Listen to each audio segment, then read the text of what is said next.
नमस्कार दोस्तों, स्वागत है आपका बेस्ट क्लास में। तो हम पढ़ रहे थे क्लास 11th अकाउंट्स और जिसका हमने चैप्टर 1 स्टार्ट करा था। ये 2023 के बच्चों के लिए खासकर, वैसे सभी के लिए है कॉमन चीज है क्योंकि कॉन्सेप्ट पढ़ रहे हैं सिर्फ और सिर्फ। तो लास्ट वीडियो में हम लोगों ने इंट्रोडक्शन देखा था। इंट्रोडक्शन मतलब कि अकाउंट्स वगैरह क्या होता है, कुछ बेसिक चीजें। आज के वीडियो में हम लोग पढ़ने वाले हैं बेसिक टर्म्स। बेसिक टर्म्स से कहने का मतलब कि कौन कौन से टर्म्स है जनरली जो कि यूज होते हैं अपने कौन से अकाउंट्स में, है ना। तो बेसिक टर्म्स, ठीक है।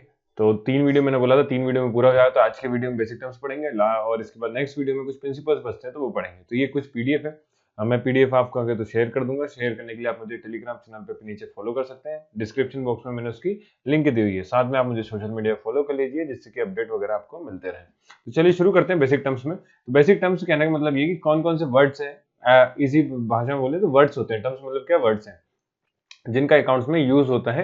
तो जब क्वेश्चंस वगैरह आते हैं तो ये वर्ड्स आपको देखने को मिलेंगे, लेकिन आपको वहां पढ़ के समझ में आना चाहिए, ठीक है। तो उसके लिए बेसिक टर्म्स का मीनिंग पता होना जरूरी है। तो सबसे पहला है बिजनेस ट्रांजेक्शंस। तो ट्रांजेक्शन जैसे मैंने लास्ट वीडियो में बताया था, अगर नहीं देखा तो कोई बात नहीं, आप पहला पुराना वीडियो देख लो, उसके बाद नहीं देखा तो ये भी समझ में आ जाएगा।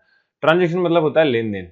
तो जो भी बिजनेस के बीच में लेन देन होती है उसी को हम बोलेंगे बिजनेस के ट्रांजेक्शंस। तो बिजनेस ट्रांजेक्शन से कहने का मतलब, मान लिया कि अगर हमें दो व्यक्ति हैं, दोनों अलग अलग हैं, है ना, दोनों अपने आप में एक बिजनेस पर्सन है। मतलब ये कंपनी है और ये कंपनी है, ये कोई दुकान वाला है। तो दोनों के बीच में कुछ ट्रांजेक्शन होगा, वो बिजनेस ट्रांजेक्शन हो गया। अब जब इसने कस्टमर को सामान बेचा, तो कस्टमर को जब सामान बेचा तो ये भी कुछ ट्रांजेक्शन हुआ, इन दोनों के बीच में लेन देन हुआ। तो ये दोनों चीजें क्या कहलाती हैं, आपके बिजनेस के ट्रांजेक्शंस कहलाते हैं। ऐसे बहुत सारे हो सकते हैं। तो डेफिनेशन जो लिखी हुई पढ़ के बताते हैं, एन एक्सचेंज ऑफ गुड्स और सर्विसेज। तो गुड्स और सर्विस का एक्सचेंज फॉर कैश और ऑन क्रेडिट। तो या उधारी पे भी हो सकता है, कैश पे भी हो सकता है। तो दोनों चीजों में आपको क्या कहलाएगा, बिजनेस ट्रांजेक्शन। तो यहाँ डेफिनेशन दी है, आपको पढ़ने की जरूरत नहीं है, सिर्फ समझ में आना चाहिए, ठीक है। एंटिटी, एंटिटी क्या होता है, देखो एंटिटी मतलब किसी भी बिजनेस को एंटिटी कहा जाएगा। किसी भी बिजनेस से कहने का मतलब, जैसे रिलायंस एक एंटिटी है, हाँ कह सकते हैं रिलायंस एंटिटी है। टाटा एक एंटिटी है, तो यहाँ पे एग्जांपल लिखे हुए हैं, देखो टाटा और रिलायंस ये एंटिटी हो गए। अमूल, सोनी, ये सब के सब क्या है, एंटिटी कहलाएंगे। तो जितने भी बिजनेस होते हैं, बिजनेस या कंपनीज कह सकते हैं, वो सब के सब एक एंटिटी बोलाते हैं। ट्रांजेक्शन मैंने आपको बता दिया, लेन देन होता है। अब आता है मेन जो कि बहुत इंपॉर्टेंट वर्ड है, जिसका नाम है एसेट्स। एसेट्स मतलब क्या होता है, तो सीधी भाषा में आप कहें तो संपत्ति जितनी है वो आपकी एसेट्स कहलाती है। संपत्ति से कहने का मतलब दिस आर द प्रॉपर्टीज, क्या है, प्रॉपर्टीज है या फिर रिसोर्सेज जिनका आप यूज करेंगे पैसे कमाने के लिए। एग्जाम्पल के तौर पे मान लेते हैं आपने एक बिल्डिंग है। बिल्डिंग में मतलब जिसमें घर आप रहते हैं वो भी एसेट नहीं कहलाएगा, घर भी एसेट्स में कहलाएगा, ठीक है। ये बिल्डिंग है, आपने इसको किराए पे दे रखा है, तो किराए पे दे रखा है तो आपको ये प्रॉफिट कमा के देगा, तो ये आपका एसेट्स हो गया। जिस तरह से आप फर्नीचर हो गया, फर्नीचर आपका एसेट्स हो गया। मशीन हो गई, मशीन से आप प्रॉफिट कमाते हैं, मतलब मशीन का आप यूज करते हैं जिससे आप प्रोडक्ट बनाएंगे और उसके जरिए आप क्या करेंगे, बेचेंगे। तो वो आपके सब के सब एसेट्स कहलाएंगे। तो ये सबको हम देख सकते हैं। तो जितनी भी एसेट्स हम लोग देख सकते हैं वो सारे के सारे कहलाते हैं आपके टेंजिबल एसेट्स। मतलब जिन एसेट्स को हम देख सकते हैं या छू सकते हैं वो टेंजिबल है, और जिन एसेट्स को हम देख नहीं सकते फिर भी हमें फायदा कमा के दे रहे हैं वो कहलाते हैं आपके इंटेंजिबल एसेट्स। एग्जांपल के तौर पे देखो, यहाँ पे लिखा हुआ सबसे अच्छा आसानी से समझ में आएगा, कंप्यूटर का सॉफ्टवेयर। सॉफ्टवेयर कंप्यूटर में होता है, आप उसको फील नहीं कर सकते, लेकिन आपको वो क्या करता है, पैसे कमा के देता है। जैसे कि एग्जांपल के तौर पे आपने कोई एप्लीकेशन बनाई, उस एप्लीकेशन को आप बेचेंगे, तो आपको उसका प्रॉफिट मिलने वाला है। तो वो आपका क्या होगा, इंटेंजिबल एसेट्स हो गया, ठीक है। ऐसे ही एक गुडविल वर्ड आएगा आगे, वैसे तो 12th में बहुत डिटेल में पढ़ना है इसके बारे में, पर गुडविल मतलब क्या होता है, इमेज या रेपुटेशन समझ लीजिए। तो किसी भी की कंपनी की रेपुटेशन की वजह से उसका भी मुनाफा होता है। तो जैसे कि एग्जांपल के तौर पे माने अपन एशियन पेंट्स हो गया, एशियन पेंट्स। एशियन पेंट्स आप लोगों ने देखा ही होगा, नाम सुना ही होगा सभी ने, एशियन पेंट्स है ना, टीवी पे बहुत ऐड आता है रणवीर सिंह का। एशियन पेंट्स आपका नाम बहुत चलता है मार्केट में। तो मार्केट में क्या है, जैसे कि आप दुकान वगैरह पर गए पेंट लेने, तो आप सबसे पहले बोलते हैं भैया मुझे एशियन पेंट दे दीजिए। घर पे पुताई कराने के लिए सबसे अच्छा वही आता है। क्यों आता है, क्योंकि इसका नाम चलता है। तो इसकी गुडविल होगी, मतलब उसकी गुडविल मतलब उसकी इमेज या रेपुटेशन की वजह से उसका प्रॉफिट हो रहा है। तो वो भी क्या, एसेट्स ही हुआ ना, प्रॉफिट कमा रहा है। तो गुडविल की वजह से जो प्रॉफिट आया वो भी कैसा कहलाएगा, एसेट्स में आएगा, और वो इंटेंजिबल एसेट्स कहलाता है। तो गुडविल एक इंटेंजिबल फिक्स्ड एसेट्स होता है, ठीक है। अब टाइप्स ऑफ गुडविल की बात करें तो सॉरी एसेट्स की, टाइप्स ऑफ एसेट्स में दो एसेट्स आते हैं, एक तो नॉन करंट एसेट्स आता है, एक आता है current assets. Non current assets जिसकी लाइफ जो है ज्यादा रहती है, कितनी, fixed asset. Non current assets को फिक्स्ड एसेट्स भी कहते हैं। तो कहने का मतलब ऐसा समझ लो, याद रखने के लिए, जो लंबे टाइम के लिए रहते हैं, जैसे कि बिल्डिंग वगैरह हो गया, मोर देन 1 ईयर, है ना, मोर देन 1 ईयर। फिक्स्ड मतलब कि जो लंबे टाइम तक टिका रहे, जैसे मशीन हो गई, जमीन हो गई। जमीन ऐसा तो है नहीं खिसका के कहीं भी ले जाओ बार बार, है ना। ऐसा होता है क्या, रात में आप धक्का लगा के कहीं, कभी भोपाल पहुंच गए, कभी सीहोर पहुंच गए, कभी इंदौर पहुंच गए, है ना, जमीन खिसकाते फिर रहे हैं, ऐसा नहीं होता, वो फिक्स है सब। तो वो सारे के सारे नॉन करंट एसेट्स के हैं या फिक्स एसेट्स कह सकते हैं। इसके बाद करंट है, तो करंट मतलब कि जो कि जल्दी जल्दी कैश में कन्वर्ट हो सकता है। तो कैश में कितना टाइम पीरियड माना, तो लेस देन 1 ईयर माना गया। तो 1 साल के अंदर अंदर जितने एसेट्स हैं वो सारे के सारे एसेट्स कैसे कहलाएंगे, आपके करंट एसेट्स कहलाते हैं। एग्जाम्पल के तौर पे यहाँ पे बहुत सारी चीजें दे रखी है, लेकिन आप सबसे आसानी से समझ सकते हैं कैश एट बैंक। बैंक के अंदर आपने कैश रखा हुआ है, तो कैश एक टाइप का एसेट्स होता है। पर वो बैंक में जो पैसा रखा है उसको आप लंबे टाइम तक अगर नहीं रख रहे हैं, मतलब आपने मान लिया कि 1 साल के अंदर में इसको यूज कर लूंगा, तो वो एसेट्स आपका कैसा कहलाएगा, करंट एसेट कहलाएगा। अगर वही पैसा बैंक में आपका रखा है लेकिन 1 साल से ज्यादा के लिए रखा है, तो वो आपका फिर नॉन करंट एसेट्स में आ जाएगा। ठीक है, तो यहाँ पे कुछ स्टॉक्स भी लिखे हुए हैं, ड्राफ्ट इन हैंड, ये सब वर्ड्स हैं जो कि आगे आप यूज करेंगे, आगे समझ में आ जाएगा ना। तो ऐसा घबराने की बात नहीं है, क्या होता है सर, सिर्फ समझ लो एसेट्स के एग्जांपल हैं, कैसे करंट एसेट्स के। ठीक है, इसके बाद यहाँ डेफिनेशन दी हुई है। इसके बाद जो दूसरा टर्म्स आता है वो है लाइबिलिटीज। तो एसेट्स एंड लाइबिलिटीज सबसे ज्यादा यूज होने वाला वर्ड है। लाइबिलिटीज मतलब सीधी भाषा में आप कहें तो आपकी जिम्मेदारियां। जिम्मेदारी मतलब एग्जांपल के तौर पे आप मान लें कि आपने किसी को पैसा लोन पे दिया, या आपने पैसा बैंक से लोन लिया। एग्जांपल के तौर पे मान लो बैंक है, बैंक से आपने पैसा लोन पे लिया है ना, आपने लोन लिया है। तो ये अब आपकी जिम्मेदारी है कि बैंक का पैसा जो है वो आपको लौटाना है। इसलिए मैंने कहा ये क्या कहलाता है, जिम्मेदारी कहलाता है। मतलब कि आपने बैंक से जो पैसा लिया है लोन, इस लोन को लाइबिलिटी कहा जाएगा। ओके, कंपनी के टर्म पे और एग्जांपल ले सकते हैं, जैसे कि किसी को सैलरी देना, आपने वर्कर रखे हुए हैं, आप किसी बिजनेस के ओनर हैं, तो आपको सैलरी देना है, तो मतलब क्या है, वो आपकी लाइबिलिटी है। सैलरी आपकी क्या हो जाएगी, लाइबिलिटीज हो जाएगी। एग्जाम्पल के तौर पर और मान सकते हैं रेंट हो गया, आपने किराए से रहते हैं घर, तो आपको रेंट देना है, तो रेंट आपकी लाइबिलिटी है, देना ही है ना, ऐसा तो नहीं भग जाएंगे देखिए तो लेके भग गए तो वो पैसा डूब जाएगा। तो उसको भी कुछ कहते हैं अकाउंट्स में, उसको कहते हैं बेड डेट्स। आगे देखेंगे उसको क्या बोलते हैं, बेड डेट्स। तो ये बेड डेट्स किसके लिए हुआ, जिसका पैसा डूबा उसको बेड डेट कहेंगे।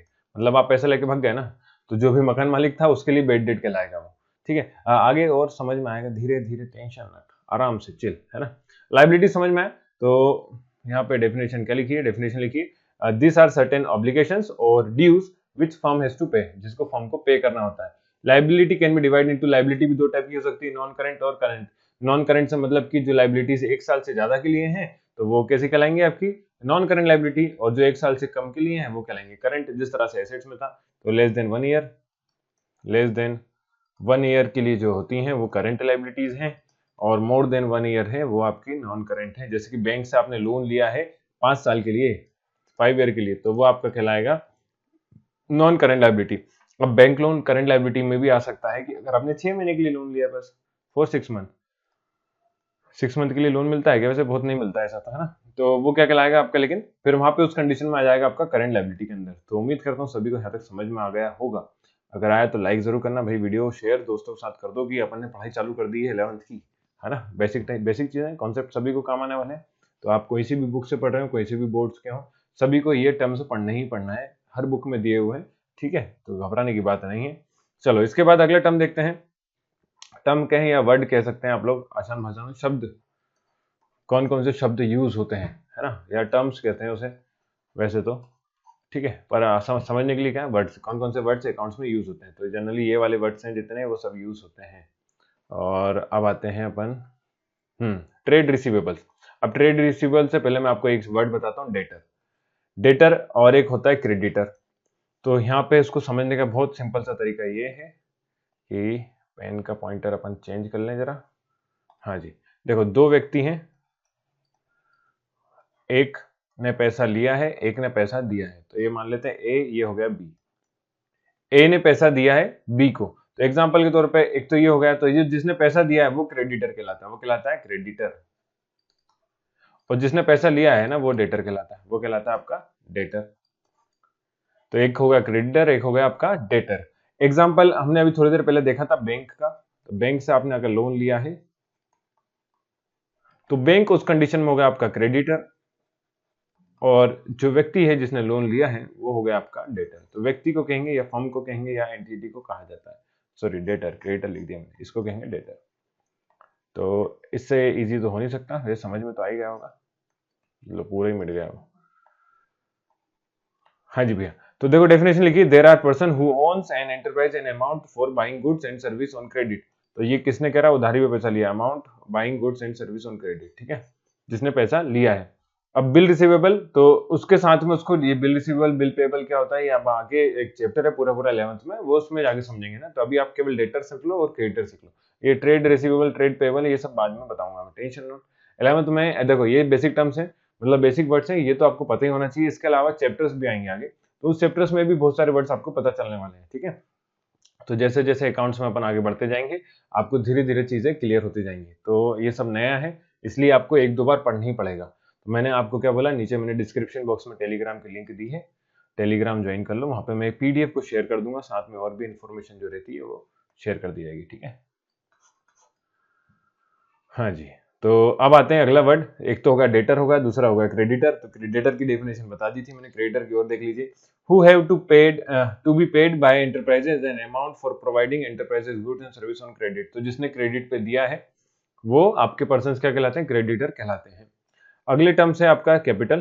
कैपिटल मतलब होता है जितना भी आप पैसा लगा रहे हैं किसी भी बिजनेस स्टार्ट करने में। जैसे कि एग्जांपल के तौर पे मान लीजिए आप हैं, कौन है आप, कौन है आप आप कोई भी व्यक्ति हैं, है ना, कोई भी मेरा दोस्त, ठीक है। जिसने भी बिजनेस स्टार्ट करा है, तो बिजनेस स्टार्ट करने में कुछ ना कुछ पैसा तो लगाया होगा, ऐसा तो नहीं फ्री में स्टार्ट कर दिया। आपको अगर मान लिया एग्जांपल, सबसे इजी तरीका है, आपको दुकान खोलनी है, तो दुकान खोलनी तो भैया आपको चाहिए पैसा, है ना, खूब सारा पैसा तो नहीं, पैसा तो चाहिए, पर साथ में पैसे के अलावा आपने बोला मेरे पास फर्नीचर वगैरह बने हुए हैं, मेरे को लेने की जरूरत नहीं है, जैसे कि काउंटर चाहिए होता है, चेयर्स वगैरह हो गई, तो ये सब एसेट्स हो गए ना।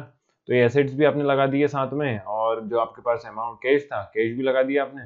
तो दोनों चीज अगर बिजनेस में लगाएंगे, तो जो ये इन्वेस्ट करा ना, जितना भी आपने, इन दोनों के अलावा जितना भी इन्वेस्ट करा, वो सारा सारा कैपिटल कहलाएगा।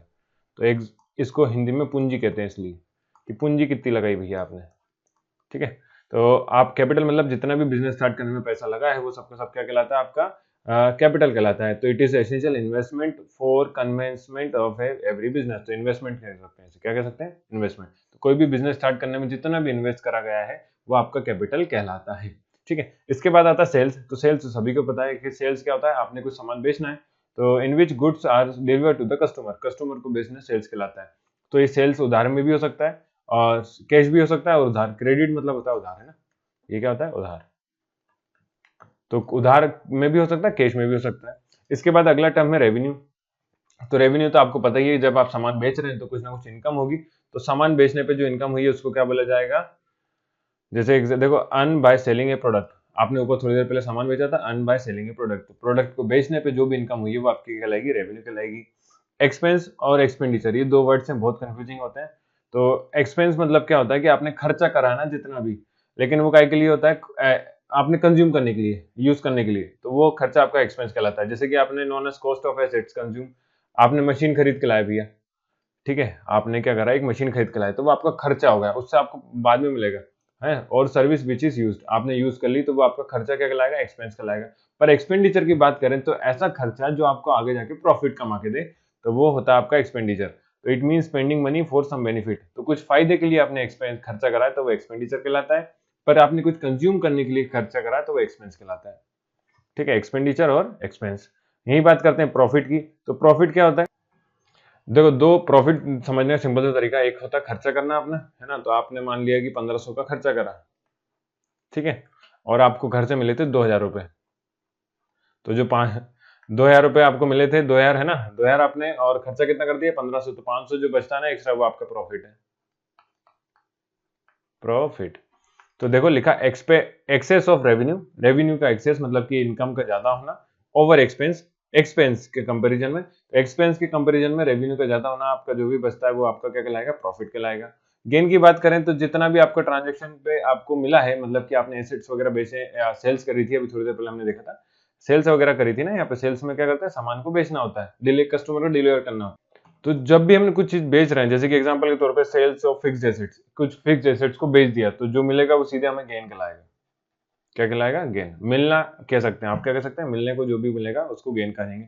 लॉस की बात करें तो देखो, यहाँ पे प्रॉफिट हो रहा था, मान लीजिए आपका जो रेवेन्यू है वो रेवेन्यू कम है। जैसे कि एग्जांपल के तौर पे मान लें कि अब रेवेन्यू है आपका केवल 1500, और आपका जो आपने इन्वेस्ट करा था वो आपने 2000 करा था, मतलब आपने 2000 इन्वेस्ट करे और इनकम हो रही 1500, तो 500 रुपए तो घाटे में है ना आप।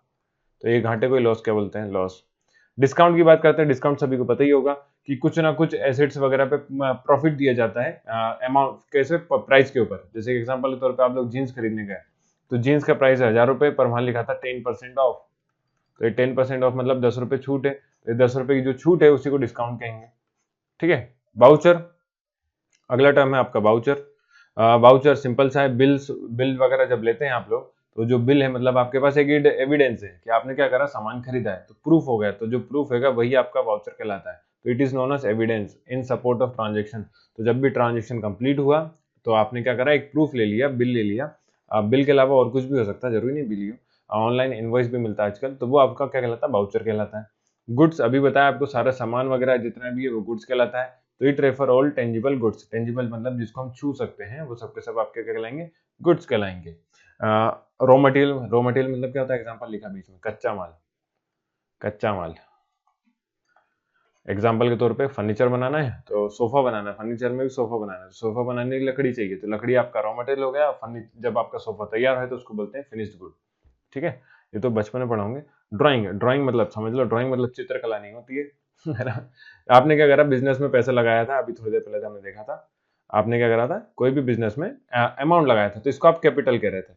तो अब कैपिटल से आप क्या करते हैं, कुछ ना कुछ पैसा वापस निकालते हैं। क्यों निकालते हैं, पर्सनल यूज करने के लिए। बोलते हैं मेरे को तो यार, मैंने एग्जाम्पल के तौर पे 1 लाख रुपए लगाए थे, है ना, 1 लाख, 1 लाख, ये तो बहुत बारीक हो गया, हाँ 1 लाख मैंने इन्वेस्ट करा था। ठीक है, इस 1 लाख में से मेरे को 10,000 की जरूरत है, बहुत अर्जेंट है, मेरे को फीस भरनी है कहीं पे। ठीक है, तो 10,000 आपने क्या कर लिया, विड्रॉ कर लिया, निकाल दिया। विड्रॉ करना है कोई पर्सनल यूज के विड्रॉ के लिए हम क्या बोलते हैं, इसको ड्राइंग कहा जाता है। तो जब भी पर्सनल यूज के लिए विड्रॉ करा जाएगा तो उसे बोलते हैं ड्राइंग।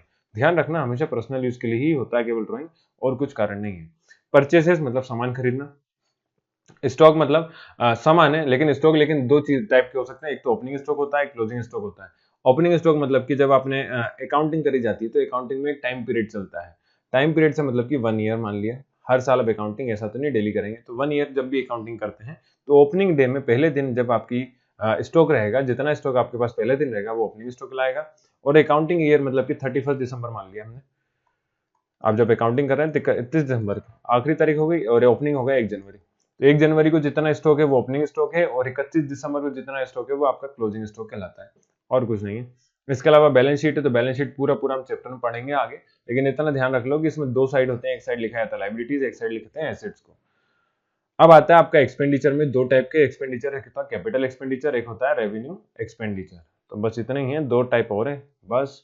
हाँ चलो देखो, कैपिटल एक्सपेंडिचर, कैपिटल एक्सपेंडिचर मतलब बड़े खर्चे जितने भी होंगे वो कैपिटल एक्सपेंडिचर कहलाएंगे। जैसे कि आपको मशीन खरीदनी है कोई सी 1 करोड़ रुपए की, तो 1 करोड़ की मशीन पर आपने जो खर्चा किया वो आपका कैपिटल एक्सपेंडिचर कहलाएगा। वहीं आपने बात कर दी कि रेवेन्यू एक्सपेंडिचर, तो डे बाय डे के जितने भी छोटे मोटे खर्चे होते हैं वो आपके क्या कहलाएंगे, रेवेन्यू एक्सपेंडिचर। एग्जाम्पल के तौर पर आपको किसी को सैलरी देना है ना, चाय का, डेली टी, समोसा मजदूरों को समोसा वगैरह खिलाना है, वर्कर जितने हैं उनको समोसा खिलाना है, तो ये सब छोटे मोटे जितने खर्चे हैं वो रेवेन्यू एक्सपेंडिचर कहलाते हैं। मतलब है तो खर्चे ही पर छोटे मोटे हैं, तो वो आपका कह देंगे, उसे रेवेन्यू एक्सपेंडिचर कह देंगे। तो यहाँ पे एग्जाम्पल भी लिखे हुए मैं दिखा देता हूँ आपको, ये some example of capital expenditure: purchase of land building, purchase of furniture, legal charges included. ये आगे देखेंगे हम क्या होता है ना। रेवेन्यू एक्सपेंडिचर क्या है, तो रेवेन्यू में देखो expense of administration, manufacturing, selling में खर्चा, ऑफिस के जितने खर्चे हैं वो सारे छोटे मोटे डे टू डे के खर्चे। देखो डे टू डे के खर्चे, day to day expenses of current year, एक साल के अंदर जितने भी डे टू डे के खर्चे हो रहे हैं वो सबके सब रेवेन्यू एक्सपेंडिचर कहलाते हैं।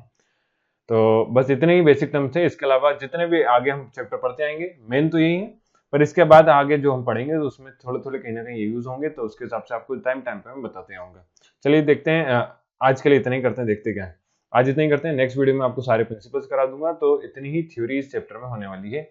ये पूरी जो एक पीडीएफ है, इस प्रिंसिपल्स वगैरह इसमें सब लिखे हुए हैं, तो मैं आपको एक पीडीएफ शेयर कर दूंगा, है ना, टेलीग्राम पे। तो मिलते हैं नेक्स्ट वीडियो में। अगर जितना मैंने पढ़ाया वो समझ में आया तो लाइक जरूर करें, अपने दोस्तों के साथ शेयर करें, ताकि सब लोग ज्वाइन हो सके, सब लोग पढ़ाई शुरू कर दें, है ना। मिलते हैं नेक्स्ट वीडियो में, थैंक यू।